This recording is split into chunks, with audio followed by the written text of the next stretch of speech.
स्कूलों में smart school की डिजिटल स्कूल की व्यवस्था करे, वहाँ इंटरनेट की व्यवस्था करे। तो ये सब बातें, जहाँ फर्नीचर बैठने को नहीं और सीबीएसई हम चलाने जा रहे हैं, तो बच्चों को बेंच पे बैठने के लिए तो व्यवस्था चाहिए। अगर वो व्यवस्था नहीं है तो सीबीएसई स्कूल चालू करके वो अभी की जिला परिषद के स्कूल का एजुकेशन का दर्जा है उससे भी बदतर होगा, उससे कोई फायदा नहीं होगा, बच्चों की पीढ़ी बर्बाद हो जाएगी और समय भी जाएगा। तो इससे अच्छा है कि पूरे तैयारी के साथ में करें तो हम इसका स्वागत करेंगे। सर कल राहुल गांधी जी ने कास्ट सेंसस को लेकर दोबारा से मांग की है। उन्होंने कहा है कि वो देश की ज़रूरत है। इस पर आप क्या कहेंगे? नहीं, देखिए, हमारे अभी लोकल बॉडी चुनाव है, करीबन 40-45 हज़ार जगह हमारा खाली पड़े हैं। क्यों आए? जब तक आप लोग जब तक कास्ट वाइज सेंसस नहीं करते तब तक आप किस आधार पर रिजर्वेशन के देंगे? SC ST का रिजर्वेशन हम पूरी पकड़ के देते हैं कि हर साल में। ओबीसी के बारे में क्या है? ओबीसी के रिजर्वेशन अगर बंटिया आयोग के हिसाब से हम लोगों को रिजर्वेशन मिलता है तो बहुत बड़ा अन्याय होगा। उन्होंने बहुत कम पॉपुलेशन बताया है, तो इसीलिए कास्ट वाइज सेंशन होने की आवश्यकता है। और इस देश के जितना भी ओबीसी क्लास है, ओबीसी वर्ग है, उनको उनके संख्या के हिसाब से उनका वाटा मिलना चाहिए, उनका हिस्सा मिलना चाहिए। ये राहुल जी की मंशा है, भूमिका है। तो ये निश्चित रूप से इस देश के 70%, 65% जो जनता ओबीसी है उसके हित के लिए राहुल गांधी बोल रहे हैं।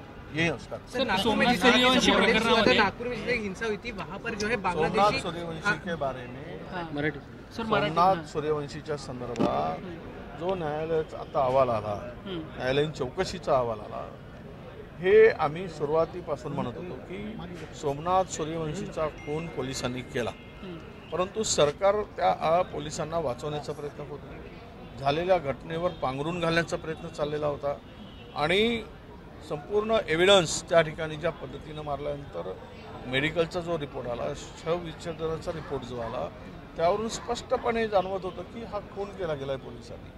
पोलीस कोठडीमध्ये झालेला मृत्यू हा नैसर्गिक नसून तो पोलिसांच्या मारहाणीमध्ये झालेला मृत्यू आता स्पष्ट झाला आहे। मला असं वाटतं की यामध्ये सरकार आता उघडं पडलेलं आहे, सरकारची जे झाकण्याचा प्रयत्न होता ते आता उघडलं गेलं आहे आणि म्हणून अशा प्रकरणामध्ये सरकारने थोडा संवेदनशील असावं। जो कोणी असेल, पोलीस असू दे की आम आदमी असू दे की उद्योगपती असू दे की कोणी असू दे, कुठल्या जातीचा धर्माचा पंथाचा असू दे, कायदा समान आहे ही भूमिका ठेवायला पाहिजे। आणि एवढी दंगल नव्हती की ते कोम्बिंग ऑपरेशन करून त्या ठिकाणी इतका त्या तरुणाचा जीव घ्यावा अशी परिस्थिती नव्हती, परंतु एका दलित तरुणांचा खून घेताना ते लपवणं हे मला वाटतं की पाप आहे आणि सरकारने ते पाप केलेलं आहे। त्याची क्षमा, माफी सरकारने मागितली पाहिजे आणि पोलिसांवर त्वरित कारवाई झाली पाहिजे।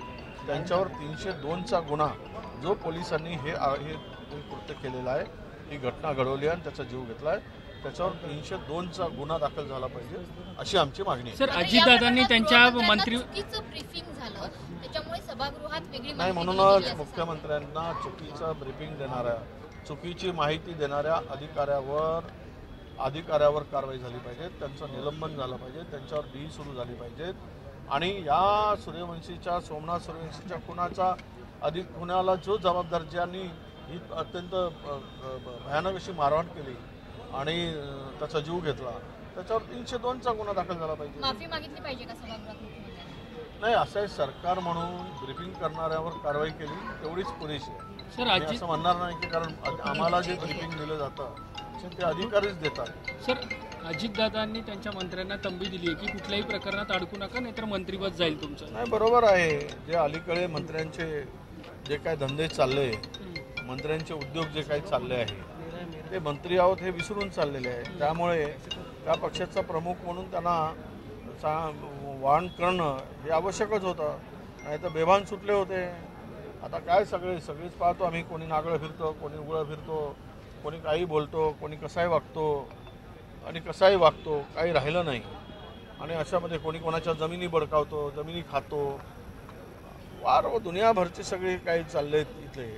तर त्यामुळे मंत्र्यांनी किमान या राज्याचे तुम्ही ट्रस्टी आहात, तुम्हाला निवडणूक या सरकार म्हणून निवडल्यानंतर तुम्ही सामान्य जनतेचे ट्रस्टी म्हणून काम करतात, त्यामुळे तुम्ही जो वागलं पाहिजे, सगळ्यांच्या नजरा तुमच्याकडे असतात म्हणून अजितदादांनी त्यांना जर दिले असते तर तेच शपथविधी दिला, दुसऱ्याच दिवशी दिला असतं तर आता हे प्रसंग घडले नसते. सर विधान भवनात सर विधान भवनामध्ये जे ग्रंथालय आहे तिथली जी काही ग्रंथसंपदा आहे ती अशी बाहेर जो काही स्पेस आहे तिथे पाहायला मिळते. एकीकडे मंत्र्यांची दालनं चकाचक होतात तर दुसरीकडे जे ग्रंथालय आहे तिथली पुस्तकं अडगळीत. आता पुस्तकं, जुनी पुस्तकं जे आहे त्या पुस्तकं खरं म्हणजे ज्या विचाराची पुस्तकं आहेत, ज्यांनी लिहिली ती पुस्तकं, हे पुरोगामी राज्य हे कसं राहील आणि सर्व धर्म, सर्व जाती, पंथाचा कसा सन्मान राहील ह्या विचाराची ती पुस्तकं आहेत की तो जुना इतिहास पाहताना या राज्य स्वातंत्र्यानंतर जे फाळणी झाल्यानंतर जे काही गुण्यागोविंदानं राहत होता, जी दुरी आणि दरी निर्माण करण्याचं काम इंग्रजांनी केलं, त्यानंतर मात्र अनेकांनी सगळा धर्म समाज एकत्र राहावा यासाठी काही पुस्तकं लिहिले. दुसरी गोष्ट अशी की विधानसभेमध्ये झालेल्या कामकाजाचं अनेकांची फार उत्तम भाषणं झाली राज्याच्या हितासाठी, तरुणांच्या हितासाठी, महिलांच्या हितासाठी आणि एकूण राज्य कसं चालावं, सरकारवर टीका करताना आणि सरकार म्हणून भूमिका बजावताना ती कशी असावी यावर फार अभ्यासपूर्ण भाषणं अनेक मान्यवरांची झाली आणि त्यांचा तो रेकॉर्ड आहे, त्यांचा तो ते एक संचय आहे किंवा एक पुंजी आहे असं मी मानतो. आता त्याच्याकडे दुर्लक्ष होत असेल तर वाचन संस्कृतीच आता संपली आहे. वाचनाचा तरुणांना आता नवीन पिढीला राहिला नाही. ते व्हॉट्सअप युनिव्हर्सिटीचे मेंबर झाले, ते शिक्षण ते आता ओरिजिनल विद्यापीठाचे ते राहिले नाहीत सदस्य किंवा विद्यापीठाचे विद्यार्थी राहिले नाही, तर व्हॉट्सअप विद्यापीठाचे ते विद्यार्थी झाले आहेत. त्यामुळं वाचन संस्कृती आता संपली आहे आणि अशामुळे त्यांना अडगळीत ठेवण्यापेक्षा ते जपण्याची आवश्यकता आहे. त्याचे रेफरन्सेस नक्कीच महाराष्ट्राच्या भल्यासाठी उपयोगी पडू शकतात. म्हणून ते अडगळीत ठेवण्यापेक्षा त्यांचं संगोपन आणि त्याचं ठेवणं गरजेचं आहे.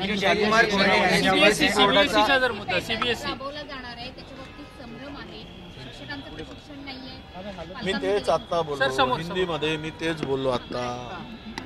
मी सांगत असताना की CBSE पॅटर्न लागू करणं स्टेट बोर्डाच्या शाळांमध्ये किंवा जिल्हा परिषदेच्या योग्य आहे. कारण आत्ताची जे काही स्पर्धा चालली आहे, रिक्षावाल्यांचा मुलगा शहरात राहत असेल तर CBSEच्या शाळेमध्ये जातो. आपलाही मुलगा ग्रामीण भागातील शेतकऱ्याचा, शेतमजुराचा, कामगारांचा मुलगा ग्रामीण भागातील सुद्धा CBSE झाला पाहिजे. कारण उद्याला त्याला नोकरीसाठी इंग्रजीवर प्रभुत्व असणं, त्याला उच्च शिक्षण मिळणं हे अनिवार्यच आहे. परंतु ही घोषणा करत असताना त्या ठिकाणी त्या व्यवस्था पहिले करून करायला पाहिजेत. इथे तर 10वीच्या इंग्रजीच्या आपला 10वीची शिकवणाऱ्या शिक्षकाला एक लाईन इंग्रजीची बोलता येत नसेल तर तुम्ही CBSEसाठी जे प्रशिक्षित टीचर पाहिजेत, शिक्षक पाहिजेत, ते पहिले ट्रेन करायला पाहिजे. त्या दर्जाचे टीचर पहिले रिक्रूट करा, भरती करा आणि त्याबरोबर तिकडे सगळ्या व्यवस्था करा. डिजिटलची व्यवस्था पाहिजे, तिकडे डिजिटल स्कूल झाले पाहिजे, तिकडे इंटरनेटची व्यवस्था असली पाहिजे. CBSE म्हणजे त्याला रेफरन्सेस लागतात, ई-लर्निंग लागतं, कॉम्प्युटरची व्यवस्था लागते. या सगळ्या गोष्टी झाल्याशिवाय आम्ही CBSE सुरू करतो म्हणणं म्हणजेच पुन्हा अशी परिस्थिती होईल. आज जे जिल्हा परिषद शाळेतील विद्यार्थ्यांची स्थिती आहे त्यापेक्षा वाईट स्थिती होईल. तो कुठेच टिकणार नाही. एकना धड भाराभर चिंध्या होतील. त्यामुळं हे सगळी व्यवस्था करून जर सरकार पुढे जात असेल तर आम्ही त्याचं स्वागत करतो. असेल कदाचित, परंतु एक उद्देश येतो की 1 कोटी की 3 कोटी काहीतरी मागणी झाली. ते 3 कोटी मागण्यासारखं प्रकरण काय आहे नेमका? 3 लाख आमचं समजू शकतो, पण 3 कोटीचं प्रकरण आहे. नेमकं प्रकरण काय? कशामुळे 3 कोटी मागितली आणि कशामुळे याने 1 कोटी देण्याचं हे केलं आणि कशामुळे ती ब्लॅकमेल करत होती? तो कुछ तो दाल में काला होगा या दाल ही काली होंगी. दाल में काला होगा किंवा अख्खी डाळच काळी असेल. काहीतरी गडबड आहे म्हणूनच हे केलेलं आहे.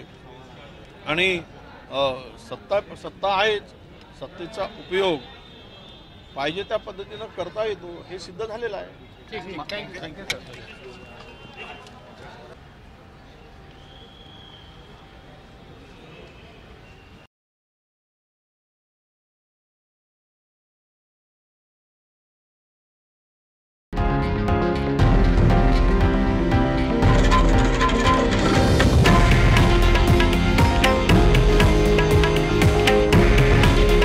हे आहे देशातील नंबर 1 न्यूज नेटवर्क आणि आपण पाहत आहात TV9 मराठी.